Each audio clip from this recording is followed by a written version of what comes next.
अच्छा बेटे 8.3 question number 4 circle की इक्वेशन है ये। ए पॉइंट दिया हुआ है, बी पॉइंट दिया हुआ है। कहता है ए बी से एक आर्क बनती है, एक मेजर आर्क और एक माइनर आर्क।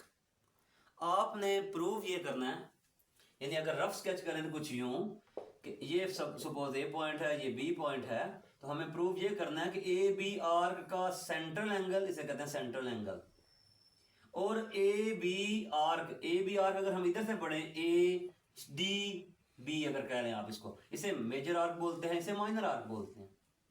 तो हमें प्रूव ये करना है कि जो मेजर आर्क का यानी ए डी बी आर्क जो है उसके अंदर जो एंगल ये वाला बन रहा है ये, और फर्ज करें सेंटर ओ है या सी है, ए बी का जो एंगल यानी जो छोटी आर्क है माइनर आर्क है उसका जो सेंट्रल एंगल बन रहा है, वो हैव टू प्रूव कि ये सेंट्रल एंगल इस inscribed angle of the major arc जो है उससे डबल होता है। यानी हमें ये बेसिकली प्रूव करना है कि ए सी बी एंगल जो है वो डबल है, 2 टाइम्स है, किससे? एंगल ए डी बी से। ये हमें प्रूव करना है, ठीक है जी। तो अब बेटा याद रखिएगा, जब भी एंगल कैलकुलेशन करनी है, देखें ये एंगल बनता कैसे है या कब बनता है, जब भी दो लाइनें किसी पॉइंट पे इंटरसेक्ट कर जाएं तो एंगल बन रहा होता है।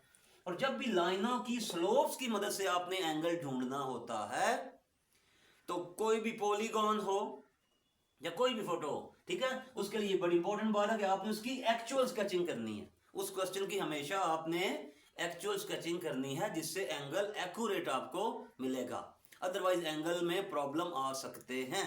ओके जी, फिर बता रहा हूं, जब भी ये फार्मूला लगाने के लिए इन दो लाइनें हो, दोनों की स्लोप्स को आपको बताओ, एक लाइन की स्लोप m1 है, एक लाइन की स्लोप m2 है, और angle theta from L1 to L2 जो है वो बेटा कैलकुलेट होता है इस फार्मूले से, टेन थीटा। तरीका ये होता है कि जिस लाइन तक आप पहुंचे, देखिए ये इनिशियल पॉइंट है, यानी L1 से L2 तक का एंगल ढूंढना है, तो जहां पर आप एंड कर रहे हैं, यानी यहां से शुरू हुआ एंगल और यहां पे खत्म हुआ एंटी क्लॉकवाइज डायरेक्शन में, तो एंगल वुड बी m2, यानी जहां तक पहुंचे उस लाइन की स्लोप माइनस जहां से स्टार्ट लिया उस लाइन की slope divide by 1 plus product of the slopes. That is the formula which can be used to calculate the angle between two lines. Okay? तो इसमें डायरेक्शन बहुत जरूरी होती है। तो उसके लिए यहां पे भी हमें चूंकि एंगल्स का ही रिश्ता प्रूव करना है कि ये एंगल डबल है इससे, तो एंगल की बात जब भी आए किसी डायग्राम के अंदर, तो बेटे उसमें आपने एक्चुअल स्केचिंग करनी है। ओके, अब इसकी एक्चुअल स्केचिंग करते हैं जी, सिंपल सी कर लें बस। ए की वैल्यू देखें 2 and √5, 1 2 3 3 2 1, ये 1 2 3 -1 -2 -3 -1 -2 एंड -3। 2 √5, ये 2 है, √5 2 पॉइंट समथिंग होता है, 2.4 कर लें प्रॉक्सी, 2.41। तो ओरिजिन से हमेशा शुरू करते हैं आप, तो ए पॉइंट की वैल्यू बेटा होगी 2 2 पॉइंट समथिंग, 2 ये एक्स के अलांग 2 चलेंगे और y के अलांग 2.41, 2.4 तकरीबन थोड़ा सा ऊपर, ये आपका ए पॉइंट है। इसी तरह बी देखिए, बी का फर्स्ट कोऑर्डिनेट तो 2 है, यानी एक्स कोऑर्डिनेट है, ओरिजिन से हमेशा ओरिजिन से चलना होता है, आपने ओरिजिन से चले आप 2 एक्स के अलांग, फिर माइनस √5 यानी माइनस वाली वैल्यू डाउनवर्ड साइड पे, तो ये भी तकरीबन 2 पॉइंट समथिंग है, तो ये -2 पॉइंट समथिंग डाउनवर्ड्स होगा, ये आपका बेटे बी पॉइंट है। तो ये एक्चुअली हमने ड्रॉ कर दी है फिगर, ठीक है जी।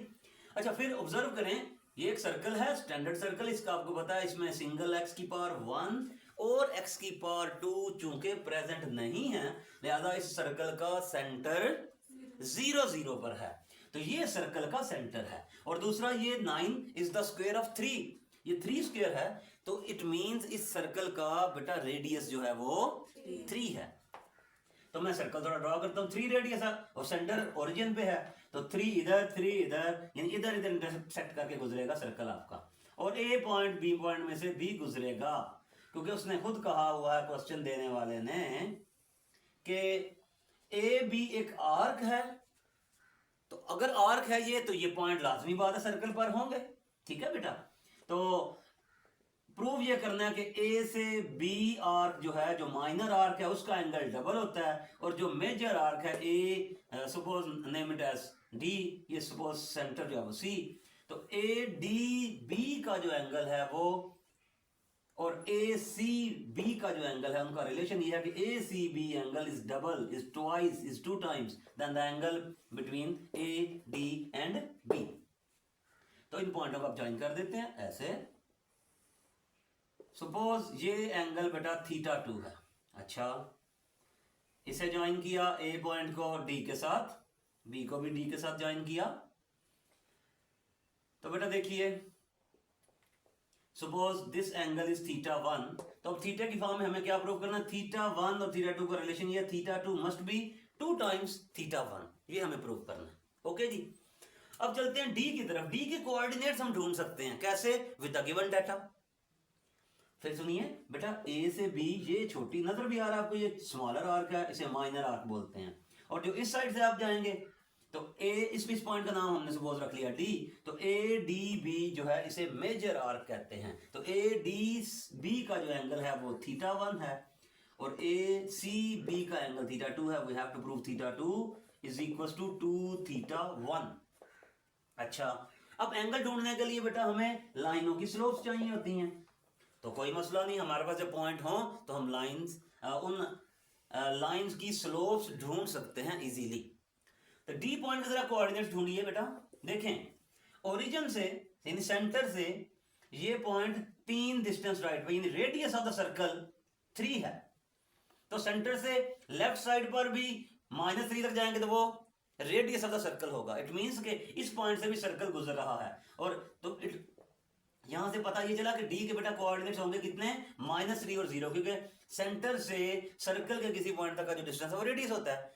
अब रेडियस राइट साइड पे ये 3 है, ये भी रेडियस है, ये भी 3 होगा, लेकिन चूंकि ओरिजिन से लेफ्ट साइड पर है लिहाजा कोऑर्डिनेट वाइज इसकी वैल्यू -3 और 0 होगी।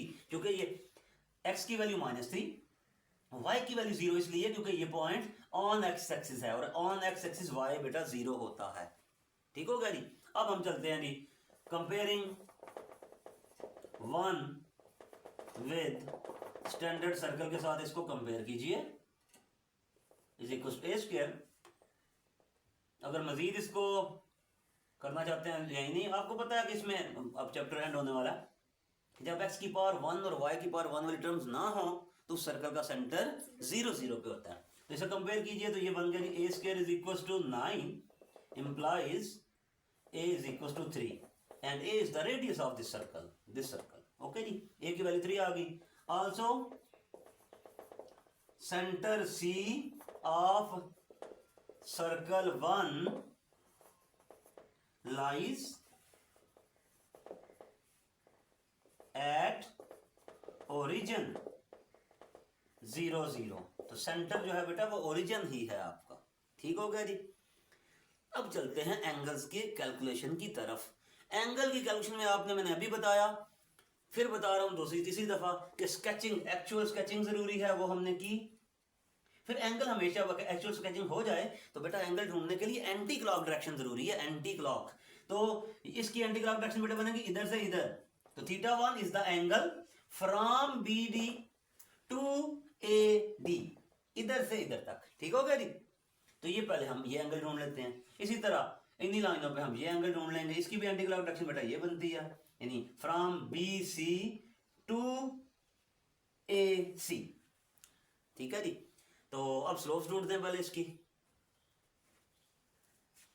अब ये डायग्राम तो हमें चाहिए यहाँ पे, चले यहाँ से अरेस्ट कर देते हैं। ए की वैल्यू हमारे पास है, डाटा लिख लेते हैं थोड़ा सा इसका, -2 एंड -√5 ये बेटा आपके पास है। अब जी, तो पहले मैं θ1 एंगल ढूंढ लेता हूँ, उसके लिए स्लोप्स चाहिए मुझे। तो स्लोप ऑफ, बल्कि उससे पहले बेटा डी पॉइंट के बारे में डिस्क्राइब कर लें। लेट सी डी, क्योंकि बाकी तो हमने बता दिया, रेडियस बता दिया हमने, सर्कल का सेंटर बता दिया, ओरिजिन पर है 0 0 पे। Let D be a point on x axis, बल्कि ऐसे लिखना ज्यादा बेहतर, ऑन नेगेटिव एक्स एक्सिस।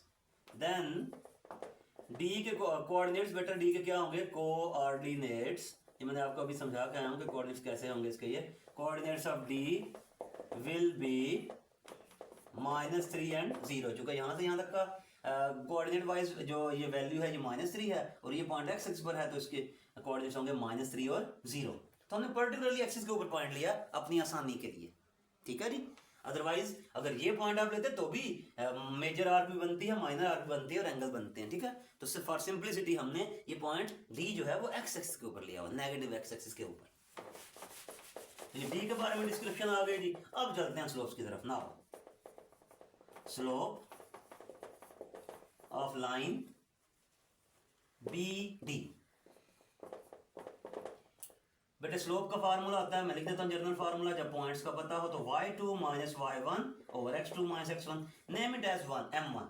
फर्ज किया इसकी लाइन की स्लोप बेटा m1 है, तो बी डी, डी में से बी को माइनस करते हैं कंसेक्टिवली, डी में से बी, डी ये है बी ये है, सॉरी डी ये है बी ये है, तो डी में से बी माइनस करें, 0 minus √5 divided by -3 -2, it becomes minus minus plus √5 over -5।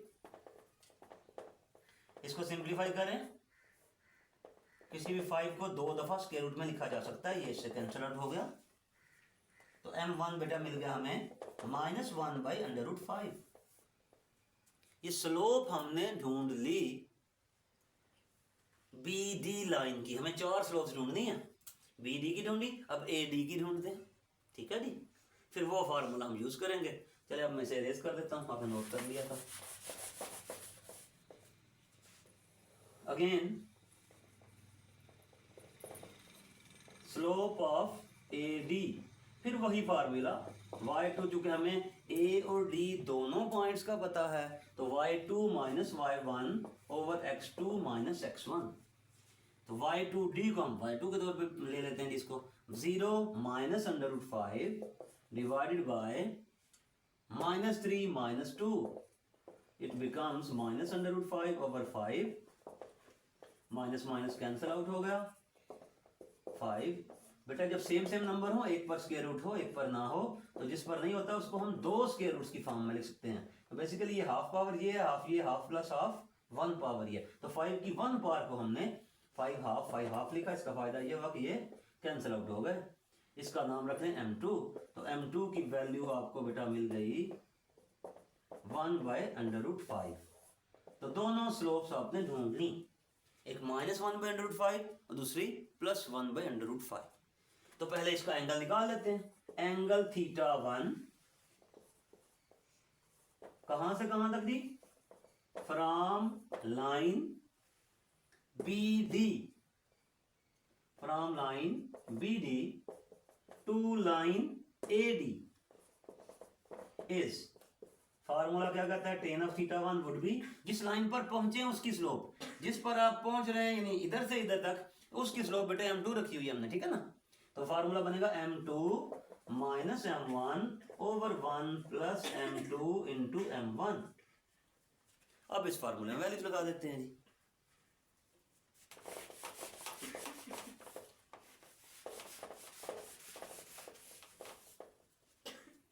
tan θ1 would be equals to m2 है बेटा आपके पास 1/√5 माइनस m1 था -1/√5 over 1 plus m2 into m1। This becomes tan θ1 is equals to, इसका LCM कर लें, 5 LCM 1 minus minus plus 1 plus 1 divided by, ये बन गया 1 माइनस प्लस माइनस माइनस 1/√5 का स्क्वायर, स्क्वायर रूट से कैंसल, ये बना 2/√5 डिवाइडेड बाय, इसका एलसीएम ले लें, 5 एलसीएम आ गया, 5 1 = 5 माइनस 1, तो ये बना 2/√5। जब डिवाइड को बेटा मल्टीप्लाई करते हैं तो नीचे वाली फ्रैक्शन पलट जाती है, तो ये 4/5 लिखा हुआ है, ये बन जाएगा 5/4, तो 2 1 = 2 2 = 4। अब फिर वही तरीका 5 ये √5, ऊपर वाले 5 को आप 2 दफा स्क्वायर रूट्स में लिख सकते हैं, ये इससे कैंसिल आउट हो गया, तो बना जी √5/2, दैट इज tan θ1। तो हमें तो θ1 से गर्ज है, तो θ1 ढूंढे यहाँ से। θ1 वुड बी, यहाँ पे लिखते हैं जी, θ1 would be tan inverse of √5/2। बेटा इसको कैलकुलेटर से ऑपरेट करें जरा और बताएं कितना आंसर आता है। tan इनवर्स ऑफ √5/2, ब्रैकेट जरूर यूज करिएगा बीच में, अदरवाइज आंसर गलत आएगा। Shift tan bracket √5/2, bracket closed. ये बेटा 48.1 डिग्री ये एंगल आ गया। तो θ2 बेटे इससे डबल आना चाहिए, यानी 96.2 के राउंड अबाउट। ठीक है जी, अब θ2 की तरफ। अब यही सारा प्रोसीजर हम θ2 के लिए करेंगे। उसके लिए अब BC की स्लोप ढूंढेंगे, AC की स्लोप ढूंढेंगे।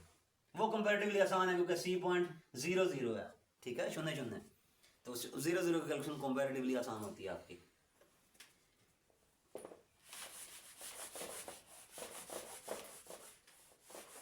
ये डायग्राम हमारा बनी ही रहे यहाँ पे, बाकी सारा इरेज कर लेते हैं दफा।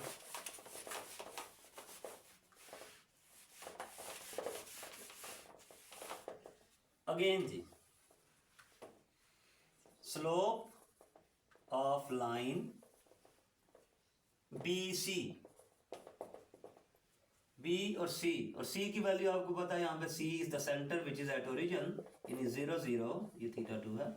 तो y2 - y1 मतलब -√5 - 0 divided by 2 - 0, दिस बिकम्स -√5/2, इसे M3 कह लें। सिमिलरली स्लोप ऑफ, यहाँ पर फिर जगह कम है, इधर लिखते हैं जी, slope of AC line segment AC, फिर वही rule, y2 - y1 over x2 - x1, this value minus this one over 2 - 0, ये बना √5/2, नेम इट एज 4।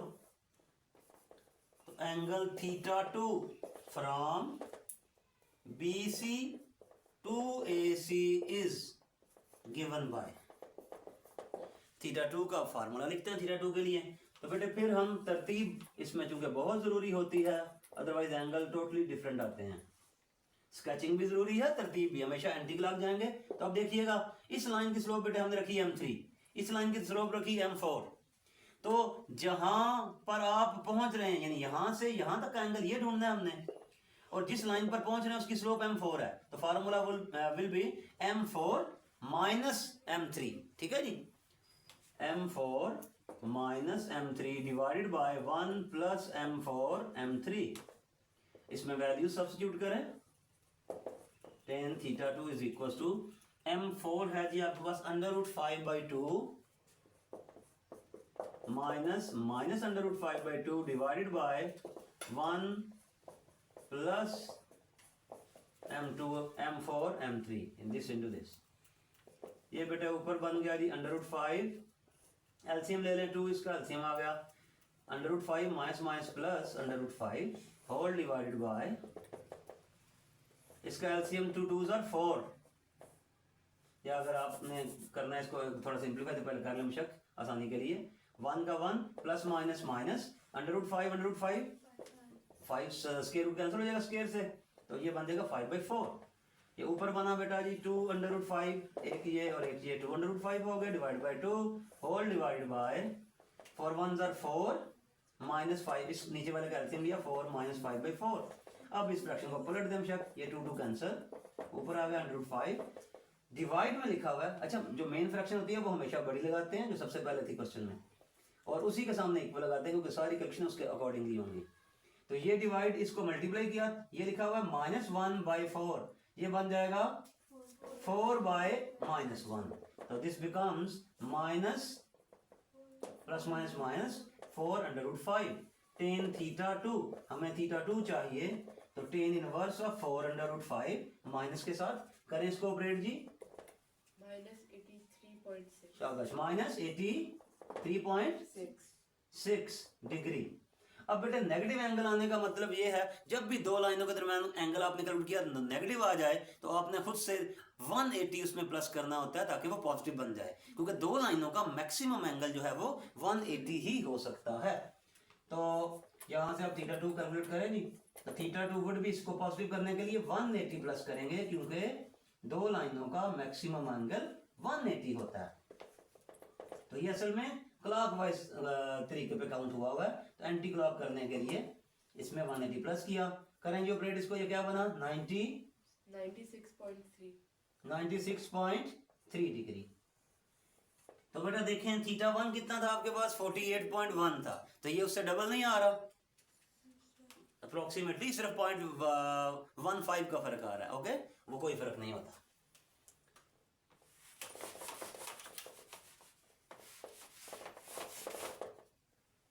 थीटा 2 ये लिखा हुआ है जी बेटा 96.3 डिग्री, इसको आप लिख सकते हैं 2 इंटू 48.15। तो अगर आप ऑब्जर्व करें तो 48.1 थीटा 1 की वैल्यू थी, तो theta 2 is equal to theta 2 is equal to theta 1 के इक्वल आ गया, और यही हमें प्रूव करना था। प्रूव्ड।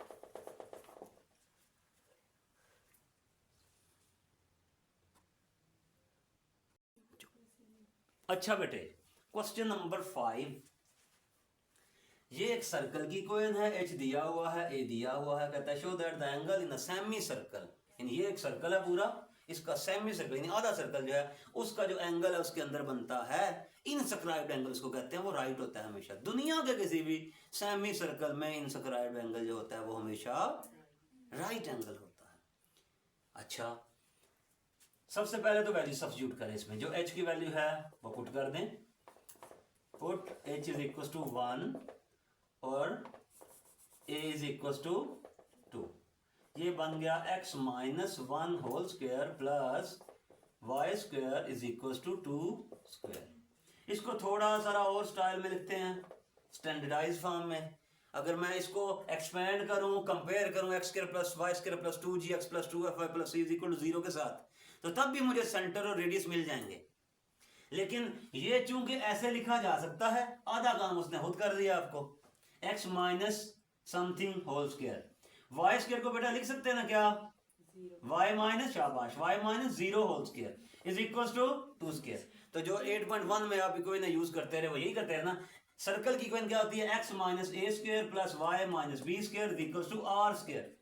तो ये जो माइनस हो रहा होता है ये basically centre of the circle है, और स्क्वायर के नीचे जो नंबर होता है वो क्या होता है बेटा, रेडियस ऑफ द सर्कल। इसी पैटर्न पे तो आप इसको भी करते हैं, x square y square equal to 9 है सपोज, तो हम कहते हैं इसका सेंटर 0 0 है। क्यों, ये बेसिकली x माइनस 0 स्क्वायर होता है, y minus 0 square is equal to 3 square. तो इसे आप कंपेयर करते हैं x माइनस a के साथ, y माइनस b के साथ और r स्क्वायर के साथ। तो a की वैल्यू 0, b की वैल्यू 0 और r की वैल्यू 3, और ये a b बेसिकली सेंटर होता है सर्कल का। तो इन्हीं लाइनों पे चलो मैं लिख भी लेता हूं, comparing above equation with x minus A square, इन दोनों तरीकों से आपको सेंटर और रेडियस मिल जाया करता है। ये शेप जो कि ऑलरेडी इस तरह वाली बनी हुई है, तो हम इसको उसी के साथ कंपेयर कर लेते हैं जी। अब कंपेयर करें, a की वैल्यू कितनी आई बेटा 1, x में से जो माइनस हो रहा हो माइनस के साथ है, इधर माइनस के साथ क्या 1, तो a की वैल्यू 1 होगी, ठीक है। हाँ, अगर आपने वैसे करना minus a is equal to minus 1 तो भी सही है, ए इज इक्वल टू 1 आ जाएगा, ठीक है बेटा। इधर से करेंगे मैं b इज इक्वल टू कितना आएगा जी 0 और r कितना आया जी 2। तो centre of given circle is basically 1 and 0, AB is the center of the circle and R is the radius। तो हमने सबसे पहले गिवन सर्कल को कंपेयर करके डाटा इकट्ठा कर लिया कि सेंटर क्या है, रेडियस क्या है। सेंटर भी मिल गया, रेडियस भी मिल गया। अब कहता जी angle in a semi circle is right. तो सबसे फिर बात वही आ गई, एंगल तो एंगल की बात जब भी आए तो मेरे बच्चों आपने स्केचिंग करनी होती है, little bit actual sketching. Okay, अब इसकी स्केचिंग करते हैं थोड़ी सी, आप ज्यादा सी कर लें, कोई इशू। ये स्केचिंग इसकी करते हैं, ये सर्कल, इस सर्कल का सेंटर पहले देखें जरा, एनालाइज करें। 1 0 पर इस सर्कल का सेंटर है, 1 0। तो स्केल बनाते हैं इधर कुछ थोड़ी सी, ये 1, ये 2, ये 3, 1 2 3 -1 -2 -3, अप्रोक्सीमेटली वैल्यूज हम लिख रहे हैं जी। मेरे बच्चों सेंटर कहां पे है? 1 0। ओरिजिन से 1 चले, ये 0 का मतलब ना ऊपर जाएंगे बाई की तरफ ना नीचे, ये आपका सेंटर है। अच्छा, और अगली बात देखें, रेडियस कितना है सर्कल का? 2 यूनिट्स इज द रेडियस। तो ये बड़ी कॉमन सेंस की बात यहां से बेटा देखें, 2 यूनिट्स, ये सेंटर है तो इससे आगे 2 यूनिट्स एक्सपेंड होगा सर्कल, ऐसा ही है ना। यहां तक कितना हुआ? 2 नहीं लिखा, 2 ही हुआ है, लेकिन यहां से यहां तक डिस्टेंस कितना बेटा? 1। और यहां से यहां तक फिर कितना हो गया? 1 और तो 2 बन गया। यहां से यहां तक कितनी यूनिट्स बनी? 1 और 2। तो सर्कल का एक पॉइंट बेटा ये होगा एंड पॉइंट। ओके, अच्छा 2 यूनिट्स आप राइट पे चले गए, तो अब मेरे बच्चों लेफ्ट पे भी तो 2 यूनिट्स हम जा सकते हैं। इधर से चलेंगे तो क्या होगा? ये 1 यूनिट, ये 2 यूनिट्स, तो ये एक पॉइंट है जो सर्कल पर लाई कर रहा है। ठीक हो गया जी, क्लियर है। अगर आप ऊपर और नीचे वाले भी ड्रॉ कर लें तो और अच्छा हो जाए, नहीं तो यहां पे कंपास रखें, 2 यूनिट्स इतनी लेंथ का कंपास को ओपन करें, सर्कल ड्रॉ कर लें। ठीक है जी। अगर आपने मजीद थोड़ी एक्यूरेसी देखनी है तो यहां से देख लें, देखें रेडियस सर्कल का 2 है, तो 2 इधर से इधर भी तो रेडियस ही है ना बेटा, हर साइड पे रेडियस ही होता है, सेंटर से लेके सर्कल के किसी पॉइंट तक का फासला रेडियस कहलाता है। तो इधर से चलें जरा, 1 और 2, इसका मतलब ये पॉइंट भी सर्कल पर लाई करेगा। सेंटर से नीचे की तरफ 1 और 2, ये पॉइंट भी सर्कल के ऊपर लाई कर रहा है। ओके जी, अब सर्कल को ज्वाइन कर देंगे इन पॉइंटों को आपस में, तो ये आपकी स्केचिंग हो गई। सर्कल कुछ हमारा इस स्टाइल का होगा, डेड शॉर्ट। ठीक थी। अब अगली बात पे चलते हैं बेटा, इधर ध्यान करें। कहते हैं angle in a semi circle is right. Semi circle, semi means half circle. अच्छा, तो बेटा सेमी सर्कल के हवाले से क्या बात होती है, देखें सेमी सर्कल, अगर मैं इसको ये ऐसे कट लगा दूं, सर्कल को आधा कर दूं, तो आधा सर्कल ऊपर हो गया, आधा नीचे हो गया, तो ये भी सेमी सर्कल है, ये भी सेमी सर्कल है। तो angle inscribed in the semi circle का मतलब क्या होता है? डायामीटर। बेटा देखें, अगर ये आधा सर्कल है तो ये लाइन, अब चलें इसका नाम मैं दे देता हूं कोई, ए और बी, वैसे बुक में दिया भी है उसने, क्या कहता है ए बी डायामीटर के तौर पे लें। ठीक है जी, तो इनका नाम ए बी रख दिया हमने, अपनी आपकी चॉइस है, आप इसको ए करें इसको बी करें, इट्स ओके। तो सुनिएगा बेटा बात गौर से, ये मैं दोबारा जरा गाढ़ा कर रहा हूं सर्कल, सेमी सर्कल करके, ये आपका सेमी सर्कल है। इनस्क्राइब्ड एंगल का मतलब बेटे बच्चों क्या है कि सेमी सर्कल के डायामीटर के एंड पॉइंट्स को सर्कल के किसी भी पॉइंट से आप ज्वाइन कर दें। मसलन ये पॉइंट आप ले लेते हैं, आपको ये नहीं पसंद तो ये पॉइंट रख लें, ये रख लें, ये रख लें, कोई सा पॉइंट, उस पॉइंट को करना क्या आपने, इस डायामीटर के एंड पॉइंट से ज्वाइन कर देना है। ये एंगल बेटे inscribed angle of semi circle कहलाता है, और ये हमें प्रूव करना है कि इस एंगल की वैल्यू 90 डिग्री है। तो अब कोई सा पॉइंट हो सकता है, ये वाला कोई सा पॉइंट, ये पॉइंट आप ज्वाइन कर लें इधर और इधर, ये एंगल 90 होगा, इस पॉइंट को ज्वाइन करें तो यहां पर जो एंगल बनेगा वो 90 डिग्री होगा। ठीक है जी, तो हम कहते हैं फर्ज कीजिए वो जो पॉइंट है वो बेटा x1 और y1 है, कोई सा जनरल पॉइंट, आप इसे xy से ही मंसूब कर सकते हैं। ठीक है जी, xy से करेंगे तो एंड पे आपको सर्कल के अंदर पॉइंट पुट नहीं करना पड़ेगा, x1 y1 से करते हैं तो सर्कल में पुट करना पड़ेगा, because this point lies on circle. जो पॉइंट जिस कर्व के ऊपर लाई करता है हम उस पॉइंट को उसकी इक्वेशन के अंदर बेटा पुट कर सकते हैं, ऐसे ही है ना। तो अब जैसे आप चाहें वैसे कर लें, एक्स वाई करें तो भी ठीक है, x1 y1 कर लें क्योंकि xy भी जनरल पॉइंट होता है, ठीक है, तो भी सही है। तो अब हम थोड़ा सा, अच्छा ये एंगल बेटे हमें प्रूव करना 90। अब हम करेंगे क्या, पिछले क्वेश्चन वाला लॉजिक यूज करेंगे, हम ए पी की स्लोप ढूंढेंगे, ठीक। हम बी से पी तक लाइन की भी स्लोप ढूंढेंगे, और जब दो लाइनों की स्लोप्स का पता हो तो एंगल ढूंढने के लिए वही formula tan theta equal to m2 minus m1 over 1 plus m2 m1 वो यूज करेंगे, हमें एक एंगल मिलेगा and you will see that particular angle is 90 degree. या बल्कि यहां पे और भी आपके पास इजी चॉइस है, वो क्या, उससे भी कर सकते हैं, इससे भी किया जा सकता है, मैं अभी बताने लगा हूं। मेरे बच्चों दो लाइनें परपेंडिकुलर कब होती हैं, जब उनकी स्लोप्स का प्रोडक्ट -1 हो। तो आप सिंपली स्लोप्स निकालें इनकी, स्लोप्स आगे आगे एंगल वाला फार्मूला ना लगाएं, स्लोप्स को मल्टीप्लाई कर दें। सपोज एक लाइन की स्लोप m1 है, दूसरी की m2 है, दोनों को मल्टीप्लाई करें, अगर आंसर -1 आ गया तो ये भी आपने रूल सीखा हुआ है, तो एंगल दोनों लाइनों का क्या होगा बेटा 90, यही हमें प्रूव करना है। तो 90 is a special case, particular case, इसको दोनों तरीकों से किया जा सकता है, स्लोप्स की मदद से भी और एंगल ढूंढ कर भी, दोनों तरीके बेटा सही होंगे। अच्छा चलते हैं जी नेक्स्ट, इसमें सेंटर मिल गया हमें, रेडियस मिल गया, इसके मुताबिक हमने बेटा स्केचिंग कर ली।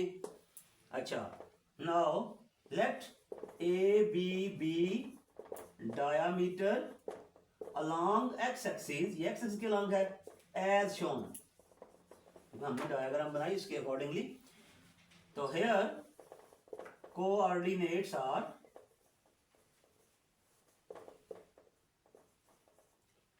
बेटा ए के कोऑर्डिनेट्स अगर आप देखना चाहें तो क्या बनते हैं, देखें हमने सेंटर और रेडियस के मुताबिक स्केचिंग की है, उसके अकॉर्डिंगली हमें ए के कोऑर्डिनेट्स नजर आ रहे हैं 3,0, और बेटा बी के कोऑर्डिनेट्स क्या नजर आ रहे हैं -1 और 0, और सी के कोऑर्डिनेट्स ऑलरेडी हमें सेंटर से पता थे C1 0। जब कोऑर्डिनेट्स हमारे पास हैं तो अब स्लोप निकालना कोई मसला नहीं है बेटा, इसकी बना लें स्क्रीनशॉट।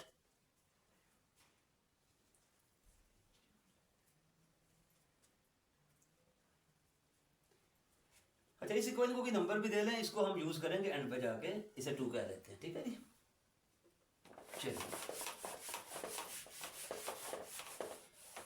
अब हम ढूंढेंगे बेटा स्लोप्स, देखें ए पॉइंट हमें पता, बी पॉइंट का भी हमें पता, P हमने x1 y1 सपोज कर लिया, वो भी लिख लेते हैं हम इसमें, ठीक है जी। तो जब ये तीनों पॉइंट्स का पता है हमें, तो हम AP की भी स्लोप ढूंढ सकते हैं, BP की भी स्लोप ढूंढ सकते हैं, ठीक हो गया जी। अच्छा लेट P x1 y1 be any point on circle, circle किस में था, इक्वेशन नंबर 2 में सर्कल ही लिखा हुआ है, जो कि हम सर्कल था, ठीक है जी। नाउ स्लोप ऑफ, अब मैं स्लोप्स ढूंढ रहा हूं बेटा, स्लोप ऑफ AP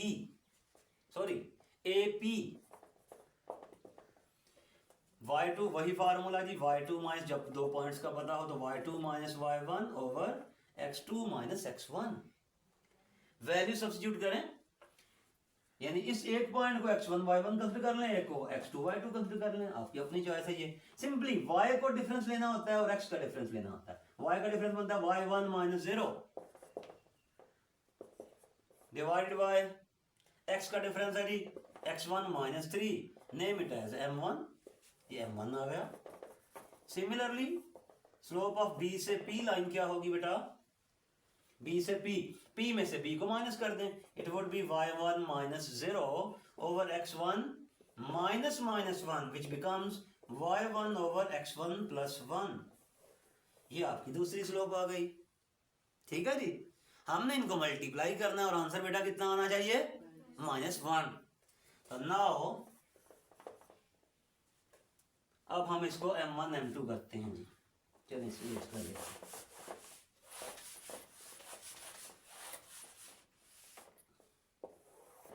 लेकिन अभी आप देखेंगे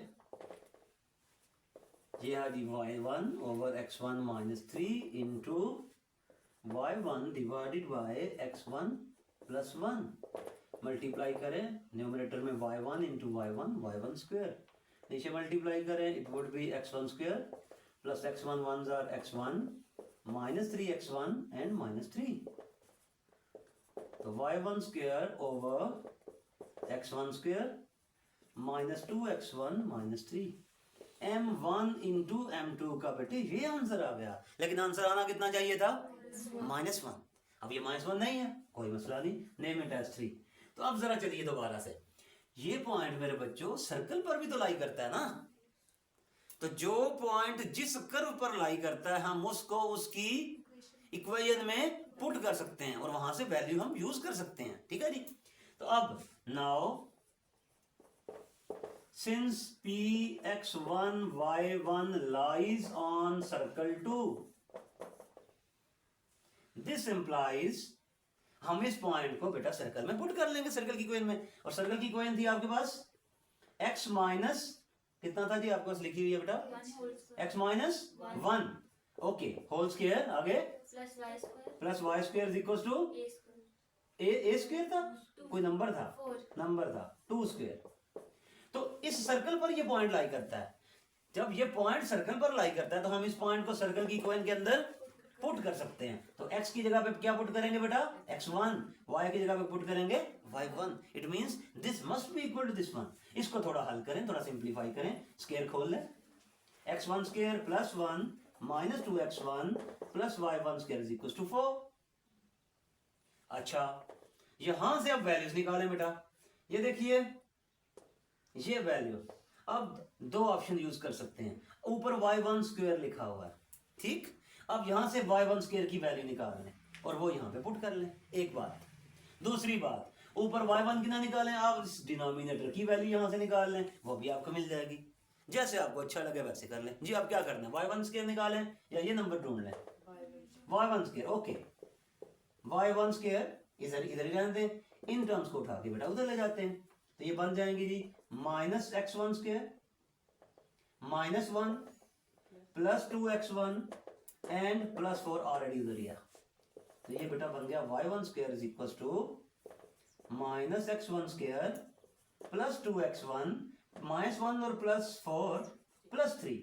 अब यहां से बेटा देखिए ये इस जैसा ही आ रहा है तकरीबन, माइनस कॉमन नहीं है, माइनस वैसे भी यहाँ पे अच्छा नहीं लगता, तो माइनस कॉमन ले लें।